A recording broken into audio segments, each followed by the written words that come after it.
एक बार शेख चिल्ली के अम्मी ने शेख चिल्ली को कहा कि बेटा जाओ बाजार से कुछ अंडे खरीद कर लाओ।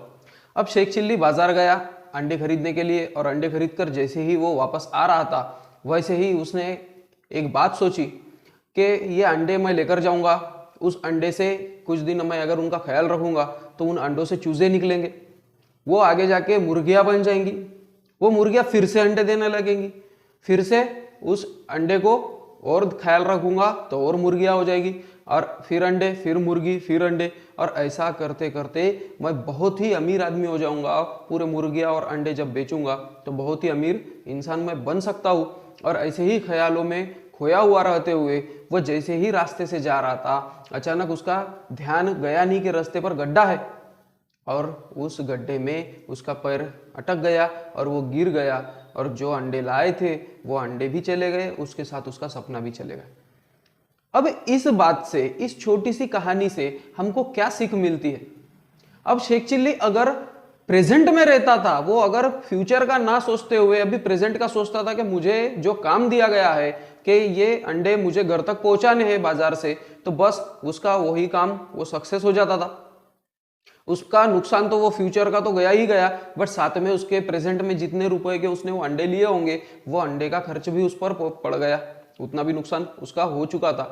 तो स्टूडेंट्स ऐसे ही हमारे पास शेख चिल्लियों की कमी नहीं है, क्योंकि हम भी क्या करते हैं पता है क्या? जब हम पढ़ाई के लिए बैठते हैं तब पढ़ाई करते करते हम क्या करते हैं, ख्यालों में खो जाते हैं। जैसे ही बुक हमारे आगे आएंगी वैसे ही हाँ ठीक है, ये पढ़ते पढ़ते हुए हाँ मैं बहुत अमीर ऐसे ही पढ़ाई करूंगा, बहुत ही अमीर बंदा मैं बन जाऊंगा, मेरे पास बंगला होगा, कार होगी, बड़े बड़े मोबाइल मैं यूज करूंगा, कार से मैं आऊंगा, मेरे मम्मी पापा को घुमाऊंगा। या तो फिर आप पास्ट में चले जाते हैं। पास्ट में जाने के लिए अरे यार स्कूल में आज वो स्टूडेंट ने ऐसा बोला, मेरे दोस्त ने, उसको मैंने ऐसा नहीं बोलना चाहिए था, अरे उसने अच्छे से बात की, मैंने उसको और अच्छे से बात करनी चाहिए थी, टीचर ने मुझे हार्ड क्वेश्चन ही पूछ लिया, जो क्वेश्चन का आंसर मुझे आता है वो क्वेश्चन का आंसर उन्होंने मुझे क्यों नहीं पूछा। तो मेरे भाई एक बात का ख्याल रखो, पास्ट जो है वो जा चुका है, उस पर अब आपका कंट्रोल नहीं रहा, और जो फ्यूचर है वो आने वाला है वो तो आपको पता ही नहीं है। सबसे इंपॉर्टेंट है प्रेजेंट, क्योंकि प्रेजेंट में आप जो काम करोगे वही रिजल्ट आपको, उसका रिजल्ट फ्यूचर में दिखने वाला है। तो सबसे पहला आज का हमारा जो टॉपिक है कि पढ़ाई में हम ग्रो कैसे करें और पढ़ाई की कैपेसिटी कैसे बढ़ाए, उसका फर्स्ट यही टॉपिक है कि प्रेजेंट में रहो। कल की, जो गया हुआ कल है उसकी मत सोचो, जो आने वाला कल है उसकी मत सोचो, आप हमेशा प्रेजेंट में लिव करो और खुद में बिलीव करो। ओके, उसके बाद सेकंड है reduce the use of technology. अब टेक्नोलॉजी का यूज आपको कम करना है। कम करना है मतलब अब जैसे ये आप यूट्यूब पर देख ही रहे हो कि वीडियो देख रहे हैं, टेक्नोलॉजी का यूज आपके हाथ में मोबाइल है। ओके, तो ठीक है, ये तो हरकत नहीं, ये तो आप अपने यूज के लिए, फायदे के लिए कर रहे हो, बट उसका कोई टाइम लिमिट ठहराओ। जैसे कि खाने पीने का हर चीज का टाइम है, वैसे ही मोबाइल के यूज का, टीवी देखने के यूज का, जितने भी टेक्नोलॉजीज आप यूज कर रहे होंगे उनका एक टाइम लिमिट होगा। जैसे अभी आप कुछ वीडियो देखेंगे, अब ज्यादा से ज्यादा वीडियो आप देखेंगे कि वो उसमें जो एक्स्ट्रा नॉलेजेस है, क्या भाई ये नया मोबाइल आया इसमें ये फीचर्स है, ये नई कार आई उसमें वो फीचर्स है, ये ऐसा वैसा, ऐसे क्राफ्ट गिफ्ट के वीडियो जो आएंगे, जो आपको उस टाइम पर, अभी इस टाइम पर उसका यूज नहीं है, आप वो भी स्वाइप अप करते जाते हो और वो देखने लगते हो। तो बोलने का मतलब ये है कि आपको स्टडी जब करोगे आप, तो तब आपने मोबाइल वगैरह बंद करना है, अलार्म लगाना है और एक टाइमिंग फिक्स करना है, और कम से कम टेक्नोलॉजी का यूज करोगे, ज्यादा से ज्यादा पढ़ाई करोगे तो उसका आपको बेनिफिट जरूर होगा। उसके बाद है थर्ड, मेक टाइम टेबल। अब स्टूडेंट ये सबसे इफेक्टिव पॉइंट है। अगर आप सुबह से उठने से लेकर रात को सोने तक का जितना भी आपका टाइम है, वो टाइम टेबल अगर आपने बना लिया तो उसमें आपको ध्यान से एक बात पता चलेगी कि आपके पास खाली समय बहुत ज्यादा है, और लगभग 3 से 4 घंटे ऐसे होते हैं कि जो टाइम बहुत ही खाली है उसमें आपको स्टडी करने के लिए बहुत ही ज्यादा टाइम मिल रहा है। जैसे एक सिंपल टाइम टेबल अगर मैं एग्जांपल के तौर पे बताऊं, तो एग्जांपल कि सुबह आप उठ रहे हो अप्रोक्सीमेट 7 AM को, नहा धोकर फ्रेश ब्रश वगैरह करके नाश्ता वगैरह करके आप चलो स्कूल में चले गए। सुबह का टाइम चलो एंड हो गया, 8 बजे की स्कूल है, 8 बजे से 2 बजे तक। 2 बजे के बाद से 5 PM तक आपके पास टाइम ही टाइम है, 3 घंटे। उसके बाद चाय नाश्ता वगैरह किया, थोड़ा सा खेला, वापस घर पर आ गए, फिर आपके पास 2 घंटे टाइम है। फिर आपने खाना वगैरह खा लिया, फिर आपके पास टाइम है। अगर आपने मोबाइल वगैरह कुछ यूज करना है, टीवी देखना है, ठीक है, कोई दिक्कत नहीं है। उसके बाद भी सोने तक के आपके पास टाइम है, यानी कि 3 घंटे, 2 घंटे और 1 घंटा, ऐसे 6 घंटे आपके पास टाइम है। उसमें वो एक्स्ट्रा क्लासेस वगैरह वो कंसीडर अगर किया जाए, उनके 2 घंटे भी छोड़ दिए जाए, तो आपके पास 4 आवर्स ये है जो कि आप स्टडी कर सकते हो। तो ये टाइम का आप टाइम टेबल बनाओ, आपका खाली टाइम लिखो उसमें और उसको आप फॉलो करो। सक्सेस आपके कदम चूमेगी, बस ये बात ध्यान में रखो, क्योंकि एक ही काम बार बार करने से आपको सक्सेस मिल जाती है। ये बात याद में रखना। और अगला अपना टॉपिक कुछ आने ही वाला है उसमें। उसके बाद है 4th टॉपिक हमारा रिवीजन। अब स्टूडेंट, रिवीजन बहुत ही इंपॉर्टेंट है। स्कूल में कॉलेजेस में आपको जितना पढ़ा दिया होगा टॉपिक, जो भी यूट्यूब वगैरह पे आप वीडियो देख रहे होंगे एजुकेशनल के, वो पढ़ाने के बाद ऐसे नहीं है कि बस ठीक है ये सर ने पढ़ा लिया, हमको समझ में आ गया, कोई दिक्कत नहीं, अब तो जम गया भाई, हमको पूरे मार्क्स मिलना ही है। ऐसे नहीं होता है, आपने रिवीजन करना बहुत ही इंपॉर्टेंट है।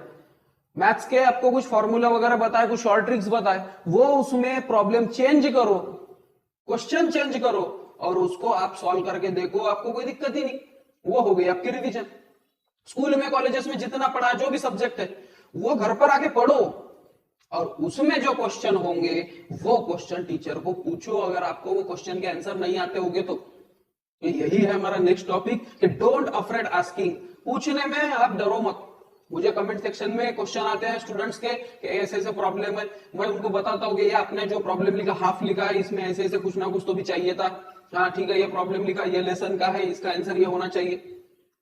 तो टीचर्स आपको हेल्प करने के लिए ही है, बट आप में उतना गट्स, उतना कॉन्फिडेंस होना चाहिए कि आप उनको सवाल पूछें, और सवाल पूछने से आप डरो मत। उसके बाद है स्टडी के टाइम पर मोबाइल तो बंद रखना ही है। और अगर आप पढ़ाई करते करते बोर हो गए, तो ये हमारा नेक्स्ट टॉपिक है, चेंज सब्जेक्ट इफ बोर्ड। अगर आप बोर हो गए, कोई सब्जेक्ट आप पढ़ रहे हो और अगर आपको ऐसे फील हो रहा है कि ठीक है भाई, अब यार ये हिस्ट्री क्या, हिस्ट्री का क्यों पूछ रहे हैं हमें, और बोर होने लग जाते हो, अब बोर हो गए तो बस बुक बंद, मोबाइल टीवी या बाहर जाके खेलना। तो ऐसा करना नहीं है आपको। अगर बोर फील होता है तो सब्जेक्ट चेंज कर दो ना। आ रहा है समझ में? सब्जेक्ट चेंज कर दो और सब्जेक्ट चेंज करने के बाद आपको क्या हो जाएगा, आपका माइंड क्या बोलेगा कि हाँ ये सब्जेक्ट अब थोड़ा चेंज हो गया, थोड़ा इंटरेस्टिंग पार्ट आ गया है, तो वो नए सब्जेक्ट को पढ़ने के लिए फिर से फ्रेश हो जाता है। और वो एक बार फ्रेश हो गया, फिर आप वो सब्जेक्ट पढ़ो, फिर से अपने सब्जेक्ट पर आ जाओ जो सब्जेक्ट बोर लग रहा था। तो ये नेक्स्ट टॉपिक था हमारा। उसके बाद है रेस्ट एवरी 1 आवर। देखो स्टूडेंट, मैंने अभी आपको टाइम टेबल के बारे में बताया कि टाइम टेबल बनाओ, ठीक है 4 घंटे आपके पास टाइम मिला है, बट ऐसा ही नहीं कि 4 घंटे बैठ के रट्टा मारते रहो। आपने थोड़ा थोड़ा ब्रेक लेना है। 1 आवर की स्टडी होने के बाद 10 to 15 मिनट्स थोड़ा सा ब्रेक लो। ब्रेक का मतलब ये नहीं कि स्वाइप अप करने लग जाए, गेम्स खेलने लग जाए।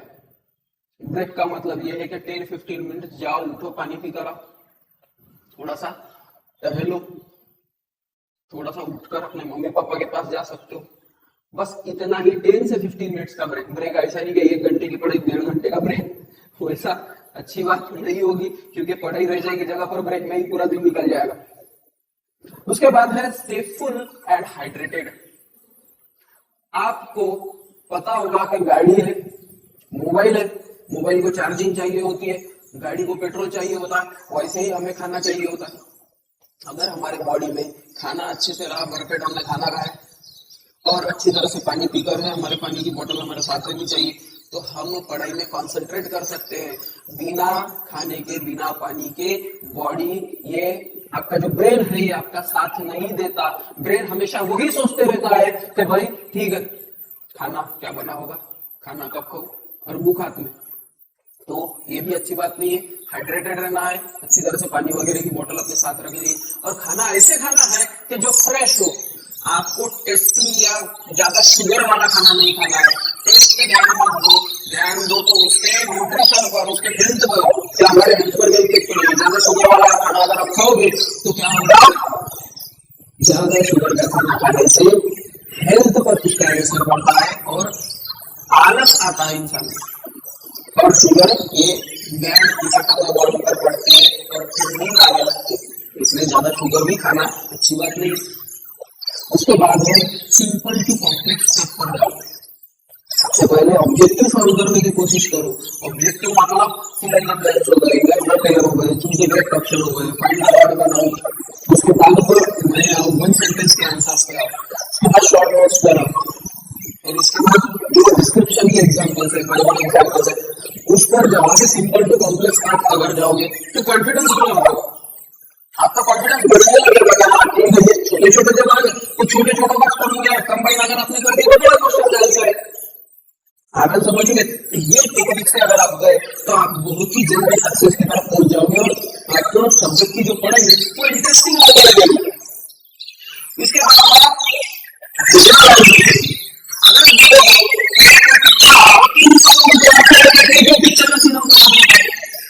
पिक्चर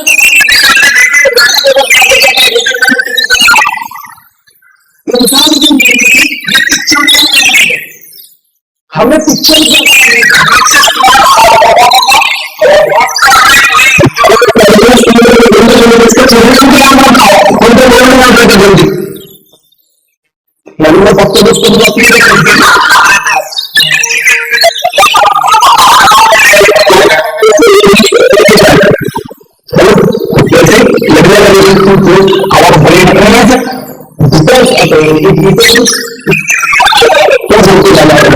तो बस उसका भी फायदा उठाना।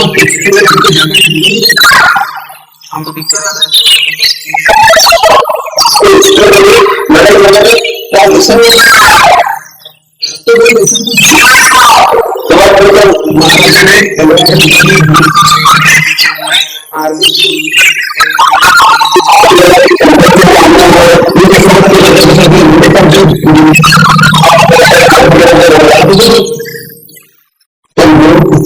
जल्दी से और वो आज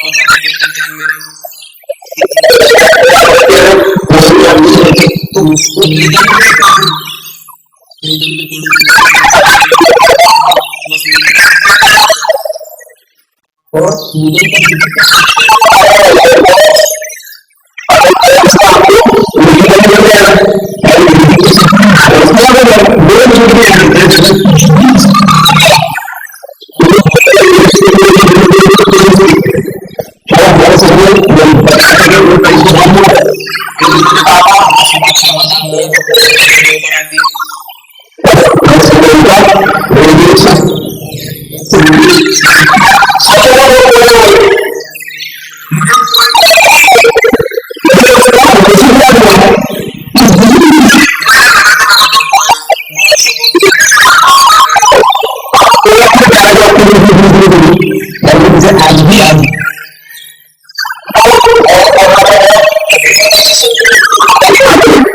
और उसके बाद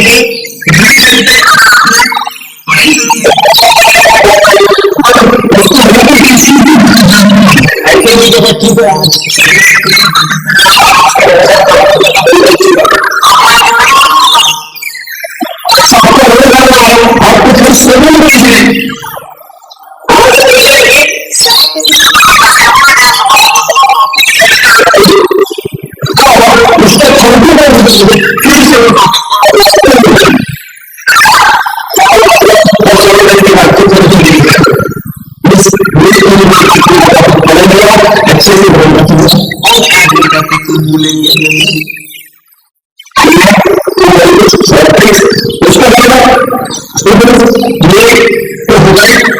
हमारे शॉर्ट अलग अलग सब्जेक्ट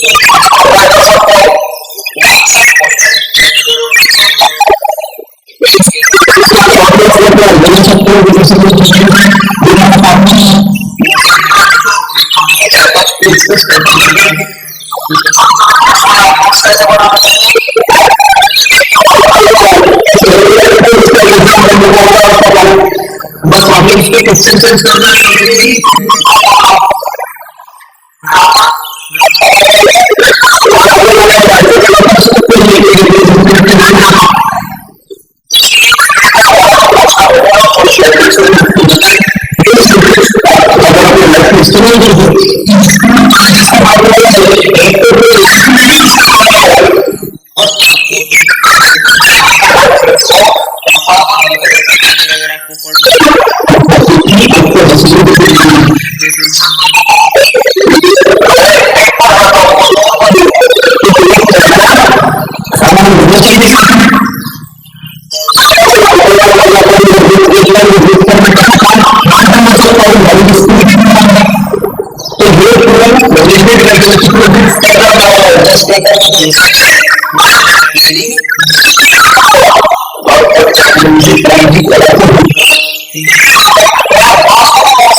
मैं आपको बताऊंगा कि सबसे